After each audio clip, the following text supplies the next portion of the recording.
행복의 사전적인 의미는 충분한 만족과 기쁨을 느껴서 흐뭇한 상태입니다. 개인마다 경제적, 영적, 지적 환경이 다르다 보니 행복의 정의는 동일하지만 행복의 기준은 개인마다 다를 수밖에 없습니다. 어릴 때, 청년 때, 그리고 장년, 노년의 시절을 지나면서 그때마다 느끼는 행복이 달라지죠. 어린아이에게는 젤리만 줘도 좋아합니다. 그 먹는 순간만으로도 행복해합니다. 그런데 청년이 되어서 젤리를 먹어서 행복하다고 말하면 그때는 뭐라고 말합니까? 네가 애냐? 그렇게 이야기하죠. 코인이 대박났다. 로또 당첨되었다. 야, 내가 200대의 경쟁률을 뚫고 아파트 분양받았다. 그때 우리가 행복하다 그렇게 이야기하는 분들을 봅니다. 그러나 그것도 그 순간이죠. 결국 행복이란 지속 가능한 것이 아니라 그것은 일시적인 감정이며 지속 가능한 것이 되기 위해서는 그보다 더 좋은 것, 더 강한 것이 계속해서 충족되어야만 행복이 지속될 수 있음을 우리가 살아가면서 경험합니다. 그렇게 본다면 사람의 인생은 너무나도 불쌍한 인생입니다. 행복을 추구하기 위해 발버둥치며 살아갑니다만 죽을 때까지 행복하게 살 수 없기 때문입니다. 그러나 성경은 분명히 하나님은 인간이 행복하기를 원하신다. 그렇게 증언합니다. 마태복음 7장 11절 보시기 바랍니다. 너희가 악한 자라도 좋은 것으로 자식에게 줄 알거든 하물며 하늘에 계신 너희 아버지일까 보냐. 이렇게 말씀하심으로써 육신의 부모보다 더 우리가 행복하기를 하나님은 원하십니다. 그래서 이사야 선지자를 통해서 내가 너를 내 손바닥에 새겼고 너의 성벽이 항상 내 앞에 있을 것이라는 약속을 하심으로써 우리의 행복이 지속되게 하실 것을 약속하셨습니다. 그럼에도 불구하고 우리는 하나님의 바람과 달리 일시적인 행복을 더 원합니다.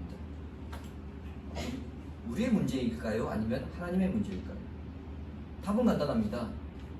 하나님의 문제가 아니라 우리의 문제입니다. 하나님은 영원 불변하신 분이시지만 우리는 주변 환경에 너무나 많은 영향을 받기 때문에 있습니다. 우리의 행복이 지속 가능한 행복이 되기 위해서는 어떻게 해야 하는가? 이 답을 본문에서 발견하고자 합니다. 에베소에서 은세공업자 데메드리오에 의한 소동이 서기장의 지혜로운 개입과 그리고 발언으로 그 연설로 원만하게 해결되었습니다. 따라서 바울은 원래 계획했던 이제 에베소를 떠나서 마게도냐로 가려고 합니다. 에베소를 떠나기 전에 바울은 제자들을 불러서 권면합니다. 에베소의 소동이 원만하게 해결되었음에도 불구하고 에베소 교회인 성도들은 이제 앞으로 그 사회적인 압박과 위협을 계속해서 받게 될 것이기 때문에 그것을 지혜롭게 잘 이겨나가고 그들의 믿음을 잘 견지하도록 바울이 지금 이 제자들에게 권면하고 있습니다. 이러한 권면 후에 배를 타고 마게도냐 시방의 네아폴리에 도착한 항구에 도착한 바울은 지도에 보듯이 네아폴리에서 빌립보 그리고 데살로니가, 베레아, 고린도 이렇게 자기가 1차 전도에 했던 여행 지역들을 다시 돌아가면서 방문합니다. 1절과 2절은 바울이 에베소를 떠나가는 지역에 있는 교회의 형제들을 권면했다 그렇게 말씀합니다. 우리 한글 성경에 권하다 이렇게 번역이 되어 있는데 이 단어에는 많은 의미가 포함되어 있습니다. 그래서 권하다 이렇게 번역이 되어 있지만은 우리가 이 구절을 해석할 때는 많은 의미들을 생각하면서 이 권하다라는 의미를 생각해야 된다는 겁니다. 이 권하다에는 호소하다, 격려하다, 간청하다, 위로하다 이런 의미가 다 있습니다. 호소, 격려, 간청, 위로 이 의미가 복합된 말이 권하다입니다. 근데 우리가 이러한 의미를 빼버리고 권하다 그러면은 단순히 조언하다 그런 의미로 비칠 수가 있죠. 우리가 살펴보았던 16장, 17장의 내용을 염두하면 빌립보와 데살로니가 그리고 베레아, 고린도 등을 방문할 때에 유대교와 그리고 이방인들의 그 박해와 고립 가운데 있는 그 형제들을 위로하고 격려하면서 십자가를 따르는 그 신앙의 길을 포기하지 않고 끝까지 믿음을 견지하도록 부탁하고 간청하고 호소했다는 의미입니다. 이 말이 한 단어로 고나다 이렇게 한글 성경에 번역되어 있습니다. 바울이 신앙생활 때문에 힘겹게 하루하루를 살아가는 이 성도들을 권하고 있는 것은 오늘날 성도들이 서로에게 해야 되는 일들입니다. 제가 질문 하나 드리겠습니다. 성도와 세상의 악한 인간들 중에서 누가 더 낙심할까요? 성도와 세상 악한 인간들 중에서 누가 더 낙심하겠습니까? 어려운 질문입니까? 우리 생각에는 분명 신자는 천국 소망이 있고 우리는 주님께서 우리에게 주신 부활의 능력으로 살아가기 때문에 아하, 신자가 덜 낙심할 거다 이렇게 생각합니다. 그러나 실제로 보면은요, 교회 안에 낙심한 성도들이 더 많습니다. 도둑은 낙심하지 않습니다. 도둑질하다 실패하면은 감옥에 들어가서 아, 내가 도둑질하다 실패했구나 이렇게 살면 안 되지, 인간이 인간답게 살아야지, 여러분 그렇게 반성할까요? 아닙니다. 감옥에 들어가서 돌아봅니다. 내가 왜 이렇게 살았을까가 아니고 내가 왜 잡혔을까 그것을 돌아봅니다. 왜 잡혔을까 그것을 돌아보고 난 다음에 그 기술들을 업그레이드해서 나오죠. 그래서 출소 후에 더 열심히 도둑질합니다. 그리고 다른 사람들 그 사례를 들으면서 아, 이렇게 하면 안 잡히겠구나, 그것까지 습득해서 나옵니다. 왜 성도가 낙심하는가? 세상의 공중권세 잡은 자가 마귀이기 때문에 그렇습니다. 마귀는 낙심하지 않습니다. 세상과 하나님의 백성들을 어떻게든 하나님으로부터 떨어뜨리게 하기 위해서 마귀는 수단과 방법을 가리지 않습니다. 거기에 열심입니다.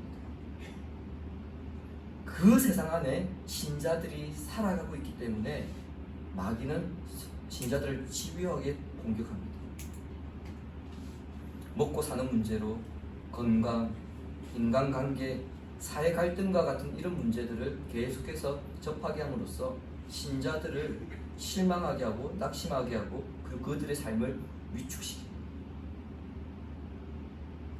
이때 여호수아와 갈렙 같은 성도들이 옆에 있으면, 그리고 또 서로 오늘 본문의 표현대로 권하면 공중권세 잡은 자가 그 마귀가 아무리 성도들을 공격해도 쉽게 넘어지지 않습니다. 성령께서 주신 그 능력으로 서로 권하고 있기 때문에 함께 일어설 수 있는 것이죠. 이것이 바로 교회가 힘써야 할 일 가운데 하나입니다. 자, 이렇게 바울은 마게도냐를 거쳐서 이제 아가야 지역으로 이동하여 3개월간 머물렀다가 고린도에서 예루살렘으로 가기 위해 수리아로 가는 배를 타려고 합니다. 그런데 유대인들이 자신을 해치려고 하는 그 음모를 바울이 알게 되거든요. 계획을 전면으로 수정합니다. 고린도에서 원래 배를 타고 가려고 했는데 자신은 고린도에서 아덴을 거쳐서 육로로 가고 나머지 일행들만 배를 태워서 가게 됩니다. 자, 그렇다면 바울을 제외한 배를 타고 이동한 사람들은 누구인가? 4절에는 그들이 누구인지를 밝히고 있습니다. 이들은 바울이 전도 여행을 다니며 세웠던 그 교회의 지도자들입니다. 7명이 4절에 소개되어 있습니다. 그런데 본문에는 이 사람들이 왜 바울과 지금 예루살렘에 함께 가려고 하는지 그 이유에 대해서는 소개하고 있지 않습니다만, 로마서와 고린도 전후서를 참고하면 이 사람들이 왜 바울과 예루살렘에 함께 가려는지 그 이유를 알 수 있습니다. 앞서 지난주 바울이 에베소를 떠나기 전에 디모데와 에라스도 두 사람을 마게도냐에 먼저 보냈다고 제가 말씀드렸습니다. 그들 두 사람을 마게도냐 지역에 먼저 보낸 것은 당시 예루살렘 교회가 극심한 흉년으로 어려움을 당하고 있었는데 예루살렘 형제들을 돕기 위해 부재헌금을 모으기 위해서 이 두 사람을 보낸 겁니다. 즉 그 지역에 있는 교회들을 설득하고 도와달라고 호소하기 위한 작업을 하기 위해 보냈다는 거죠. 그리고 바울의 계획은 예루살렘에 갔다가 즉 그 부재헌금을 전달하고 다시 로마로 가는 것인데 그곳에서 자신은 이제 어떻게 될지 모르기 때문에 마지막일지 모르는 이 만남을 통해서 이 형제들이 믿음 가운데 든든히 서도록 하기 위해서 말씀으로 권면하고 있는 중에 있습니다. 동시에 선교지에서 제가 말씀드렸던 것처럼 모금한 헌금을 가지고 예루살렘으로 가고 있죠. 자, 그렇게 볼 때에 7명의 동행자들은 바울의 여정에 함께함으로써 바울을 돕는 조력자의 역할도 하지만 각 교회의 대표로서 헌금이 예루살렘 교회에 잘 전달되도록 동참하는 역할도 하고 있는 것입니다. 한국 교회의 안타까운 부분이 사실 이런 부분에 있습니다. 한국 교회가 안타까운 부분이 뭐냐면은 헌금을 보내는 것으로 끝내버린 경우가 많습니다. 즉 현지 소식이 어떻게 되는지도 모르고 그 선교지에 어떤 어려움이 있는지 그 선교지의 교회들이 어떻게 살아가고 있는지 그에 대한 관심은 없습니다. 그냥 우리 교회가 선교헌금 보냈으니까 우리의 일은 끝이다. 우리 할 일 다 했다. 이렇게 하는 경우가 있는데 본문에서 우리에게 알려주는 것은 헌금만 보내는 것이 아니라 할 수만 있다면 그 교회의 형편을 살펴보고 돌아보고 그리고 함께 기도해 준 역할이 필요하다는 것을 우리에게 가르쳐주고 있습니다. 예루살렘 교회가 복음을 알지 못했던 자신들에게 사도들과 복음의 사역자들을 파송하여 자신들로 하여금 영적인 필요를 채워주었던 것처럼 이제 그 예루살렘 교회가 어려움을 당하고 있기 때문에 그것을 우리가 간과하지 아니하고 우리에게 도움을 주었던 그 교회를 향해 이제 우리가 돕겠다. 이러한 귀한 마음이 지금 베드로와 함께 가고 있는 대표자들을 통해서 나타나고 있습니다. 자, 이들과 함께 다시 드로아에 도착한 바울은 일주일을 머물게 됩니다. 누가는 바울이 일주일 동안 뭐 했는가 여기에 대해서는 아무 언급도 하지 않고요. 드로아를 떠나기 전날 밤에 있었던 특이한 사건에 대해서 중점적으로 기록하고 있습니다. 7절부터 12절까지가 그 사건에 대한 진술입니다. 드로아에서 마지막 밤을 보내는 바울이 강론을 하게 되는데 본문 7절은 이날을 그 주간의 첫날이라고 이렇게 밝히고 있습니다. 이전 개혁 성경에서는요 이날을 안식 후 첫날 이렇게 번역하였는데 이날은 오늘날의 일요일입니다. 근데 이 부분이 교회 역사에 있어서 대단히 중요한 기록입니다. 초대교회 성도들이 안식일 즉 토요일이 아닌 일요일에 모여서 예배를 드렸다는 성경의 첫 번째 증언이기 때문에 오늘 이 본문의 기록이 대단히 중요합니다. 동시에 초대교회가 공예배 때마다 반드시 행했던 두 가지가 무엇인가 그것에 대해서 가르치고 있기 때문에 대단히 중요합니다. 7절 보시기 바랍니다. 그 주간의 첫날에 우리가 떡을 떼려 하여 모였더니 바울이 이튿날 떠나고자 하여 그들에게 강론할세 말을 밤중까지 계속하매. 하나는 뭡니까? 떡을 떼는 것. 다른 하나는요? 말씀을 강론하는 것. 떡을 뗀다는 것은 오늘날의 성찬입니다. 여러분 이 표현을 잘 보십시오. 성찬이란 떡을 나누는 것이 아니라 떡을 떼는 것이다. 이렇게 가르칩니다. 우리 교회는 성찬식 때 저와 장로님이 떡을 떼서 성도님들에게 일일이 나눠줍니다. 근데 거의 대부분의 교회에서는 어떻게 성찬식 하죠? 한 입에 넣을 만큼 미리 빵을 다 잘라 놓습니다. 그리고는 어떻게 하죠? 장로님들이 이거를 들고 다니면서 그냥 말 그대로 나눠줍니다. 나눠 가져갑니다. 그래서 대부분의 교회에서들은 성찬식 때 빵을 나눈다 이런 표현을 씁니다. 시간을 절약하기 위해서 그렇게 하는 겁니다. 그러나 원문에는 빵을 뜯다, 빵을 떼다 이렇게 되어 있습니다. 성찬을 제정하신 주님도 유월절 전날 밤 제자들과 함께 마지막 만찬을 하실 때 제자들에게 빵을 뜯어서 떼서 주셨습니다. 이것은 몇 시간 후에 나타나게 될, 즉 고난받게 될 예수님 자신의 몸을 상징하기 때문에 그렇습니다. 그래서 그 몸을 상징하면서 기념하면서 내가 빵을 뜯어준다. 이게 내 몸이 내가 이제 이렇게 될 거야. 그것을 말씀하시는 겁니다. 자, 이렇게 초대교회 성도들은 예배 때마다 성찬을 통해서 그리스도를 기념했습니다. 자, 이러한 전통에 따라서 바울이 설교를 시작하였는데 바울이 이곳에 모여있는 사람들에게 마지막 설교라 해서 그랬는지 설교가 길었습니다. 바울이 말을 잘하는 사람이었습니까? 그렇지 않죠. 고린도전서 11장 6절에 보시면은 바울은 자신이 말에는 부족하다 이렇게 인정했습니다. 말을 잘 못하는 사람이 설교까지 길었습니다. 게다가 지금 이 예배가 드려진 장소가 어디냐면은 다락방입니다. 당연히 어둡겠죠. 어두우니까 등불을 많이 켰습니다. 좁은 장소이고요. 많은 사람들이 모여있고 등불까지 켰습니다.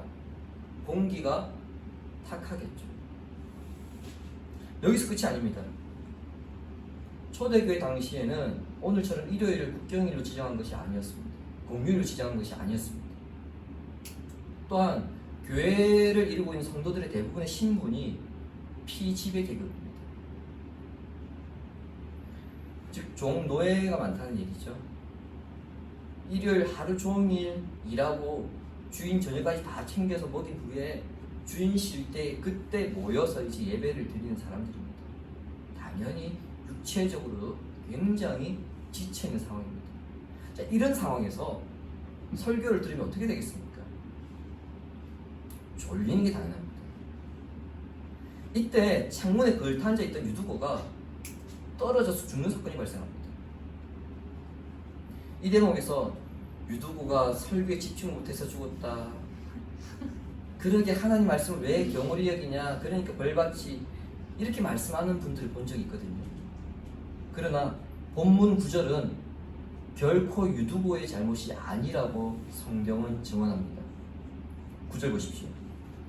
유두고라는 청년이 창에 걸터 앉아있다가 깊이 졸더니 바울이 강론하기를 더 오래 하며 졸음을 이기지 못하여 3층에서 떨어지거늘 이렇게 보니 죽었는지라. 유두고가 졸았던 이유가 무엇입니까? 9절에 강론하기를 더 오래 하며. 우리 표현으로 말씀드리자면 바울이 눈치가 없었습니다. 사람들이 많이 모여 있어서 공기가 탁합니다. 등불 연기까지 겹쳐 있습니다. 육체적으로 피곤합니다. 근데 바울은 말도 제대로 못해가지고 버벅거리고 있습니다. 그러면 눈치가 있는 목사라면 설교를 빨리 끝냈어야죠. 근데 바울은 설교를 길게 했다는 겁니다. 지난주 주일 점심 때 여러분 기억나실 분 기억나실 겁니다. 이런 말들을 했었습니다. 밥 먹다가 설교 시간 뒤에서 보니까 누가 졸더라. 졸지 않으려고 어떤 분은 메모를 하더라. 이런 이야기를 하셨죠. 근데 우리 교회 예배당도 오늘 본문의 상황과 별 다를 바 없습니다. 이 건물이 단열이 되지 않습니다. 그다음 오늘 모처럼 좀 시원한 편인데 단열이 되지 않아서 한여름에는 에어컨을 틀어도 덥습니다. 그래서 조금 시원하게 하려고 저 문을 닫아버리면 그때 되면 공기가 탁해집니다. 그렇다고 제가 뭐 김문훈, 장경동 목사님처럼 말을 청산유수처럼 그렇게 하는 사람이 아닙니다. 따라서 예배 드리다가 설교 듣다가 당연히 여러분 좋을 수 있습니다. 이렇게 말하면 혹시나 유튜브 설교 듣고 저 교회 가면 안 되는구나. 저 교회 예배당 건물이 상황이 안 좋고 목사가 말을 버벅거리는구나. 절대 가면 안 되는구나. 뭐 그렇게 생각하실지 모르겠습니다만 여하튼 여러분 설교 듣다가 졸더라도 옆 성도 눈치 보지 마시고 또 다른 성도 눈치도 보지 마시기 바랍니다. 시편 127편 2절에는 여호와께서 그 사랑하시는 자에게 잠을 주신다 이렇게 말씀하셨습니다. 그렇구나. 하나님께서 나를 너무 사랑하셔서 일주일 동안 지친 나의 육신에 쉼을 주시기 위해 잠을 주셨구나. 그렇게 받아들이시고 또 그렇게 옆 성도에게 저 성도에게 회복을 위해서 잠을 주시는구나. 그렇게 생각하시기 바랍니다. 유두고가 떨어진 높이 3층이라고 밝히고 있습니다. 옛날 로마 시대 때 건물들 대부분이 2층짜리입니다. 그리고 다락방이 있으니까 3층이겠죠. 여러분 그 높이에서 떨어졌다면 살았을까요? 죽었을까요? 예. 우리가 떨어져 봐야 알겠죠. 이건 살 수도 있고 죽을 수도 있고 잘 모릅니다. 그런데 9절 끝에는요, 이 유두고가 죽었다라고 그렇게 사망 선고를 내렸습니다. 참고로 사도행전을 기록하고 있는 누가의 직업은 의사입니다. 그러니까 여기서 죽었다고 하는 것은 생물학적으로 죽었다는 것을 지금 말하고 있는 겁니다.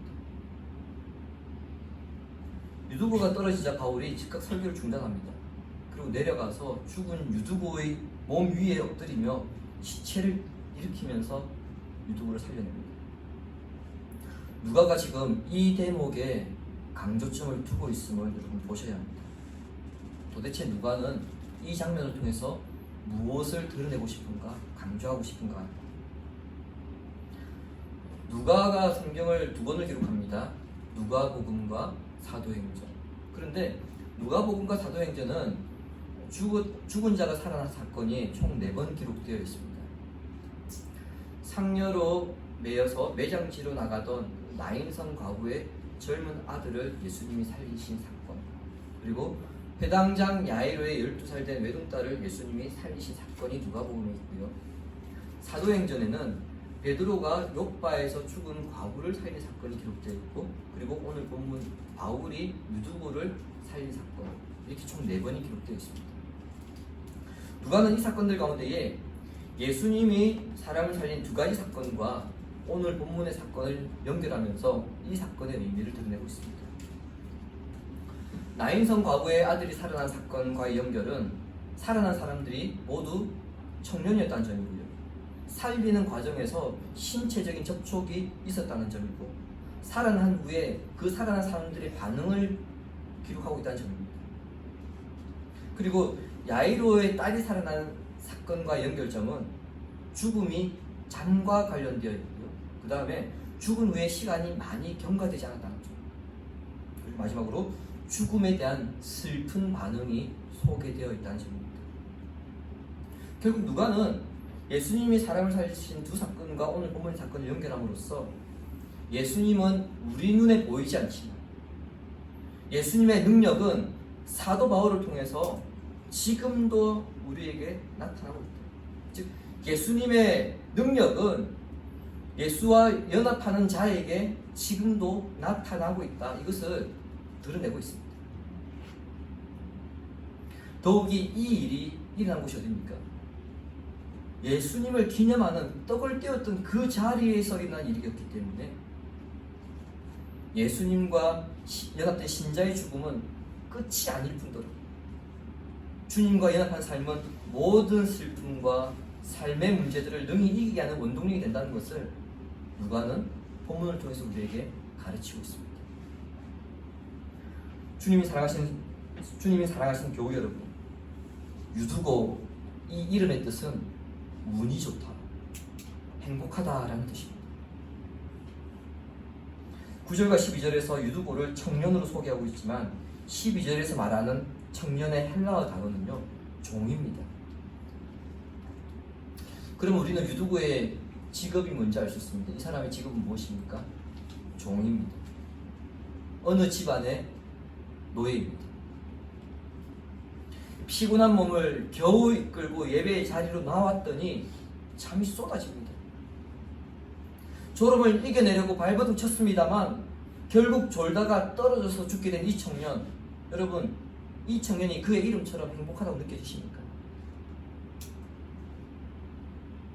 열심히 하루하루 살아버리고 발버둥 쳤던 이 청년의 죽음을 보면서 성도들이 쟤는 예배를 잘못 들어서 그래요. 왜 그래 예배 시간에 졸아가지고 이렇게 말할 수 있을까요?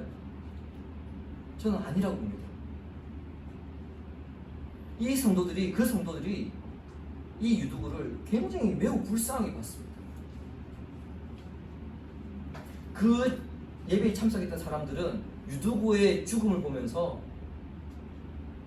자신의 가족의 죽음으로 느꼈고요, 또한 자신의 죽음처럼 그렇게 느꼈습니다. 어떻게 알 수 있느냐? 12절을 함께 읽겠습니다. 사람들이 살아난 청년을 아멘. 유두고가 살아났는데 누가 위로를 받았습니까? 죽었다가 살아난 유두고가 위로를 받은 것이 아니라 그 죽음을 바라보았던 성도들이 위로를 받았다는 겁니다. 그리고 여기에서 말하는 위로도 원문에는 바울이 자기가 세웠던 그 교회에 다니면서 권했던 단어와 동일합니다. 교인들이 유두고의 죽음과 그가 다시 살아난 것을 보면서 그들은 예배의 자리가 주님과 함께 하시기에 모든 문제를 이기는 방편이라는 것을 유두고의 죽음으로부터 확인하였고 깨달았던 겁니다. 야곱 역시 그랬습니다. 아버지로부터 장자권을 가로채서 그 집을 떠나게 되었습니다. 도망자의 신세가 됐죠. 장자권을 내가 가졌으니까 여러분 야곱이 기뻤을까요? 내가 이제 우리 집안의 장자권을 가졌다. 내가 이제 장자다. 아버지의 그 장자로서의 축복을 내가 다 받을 거야. 그런 마음을 가졌으니까 야곱이 기뻐했을까요? 근데 성경이 보여주는 것은 집을 떠나서 야곱이 베델이라는 곳에 도착하는데 그 베델에서 야곱은 자신의 인생에 있어서 가장 처절하고 처량한 밤을 보내게 됩니다. 그때 그가 하늘에서 내려온 사닥다리를 보게 되죠. 그리고 천사들이 그 사닥다리를 오르내리는 것을 보게 됩니다. 무슨 말입니까? 그곳에서 하나님을 만났다는 말입니다. 그리고 그 다음날 그는 담대함으로 이제 자신이 가야 할 길을 떠나게 됩니다. 그렇습니다.